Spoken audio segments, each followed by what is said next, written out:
Skin के ऊपर ना अक्सर इसी मौसम में खारिश भी शुरू हो जाती है, लोगों को बहुत ज़्यादा एलर्जी, ये क्या वजह होती है और इसका हल क्या है?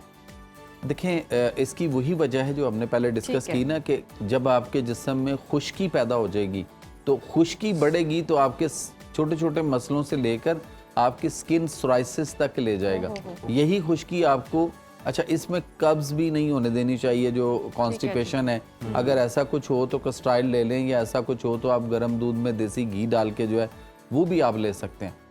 लेकिन हमारे यहाँ जो कि वो इन चीज़ों से हम थोड़ा सा इज्तनाब करते हैं या खौफजदा हैं कि पता नहीं ये खाने से कोई हार्ट प्रॉब्लम ना हो जाए, ये कोलेस्ट्रोल ना बढ़ जाए, हालांकि ऐसा उसका जो है वो कोई ताल्लुक उसके साथ नहीं है। और कोशिश करनी चाहिए कि इन दिनों में उम्दा और तरोताज़ा खाएं, जैसे कुरान में अल्लाह ताला के फ्रेश खाएं, ताज़ा बनाएं, ताज़ा खाएं, क्योंकि जो चीज़ आप फ्रिज में रखेंगे या देर तक पड़ी रहेगी वो बासी हो जाएगी, बासी हो जाएगी। जैसे जैसे बासी होती जाएगी उसमें ताफन आता जाएगा,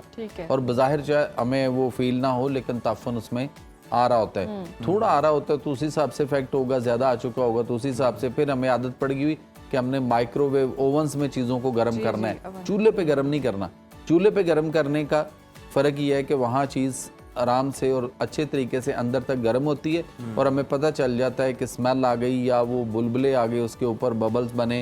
तो इसका मतलब है चीज़ जो है वो सालन या जो भी वो ख़राब है। और अगर हमने वो माइक्रोवेव ओवन में गर्म किया तो वहाँ ज़ाहिरी बात है वो ऊपर से चीज़ तेज़ गर्म होती है और अंदर से चीज़ ठंडी होती है, तो इसलिए हमें वो वहाँ ये भी नहीं पता चलता कि हम बासी चीज़ें खा गए, ख़राब चीज़ें खा गए, ताफ़न वाली खा गए। कैसा हुआ, जैसे ठंडा दूध आजकल बहुत लोग पीते हैं, और ख़ास तौर पे आप देख लीजिए कि बहुत ज़्यादा आपको ठंडा दूध बाज़ारों में बॉटल्स की शक्ल में मिलेगा,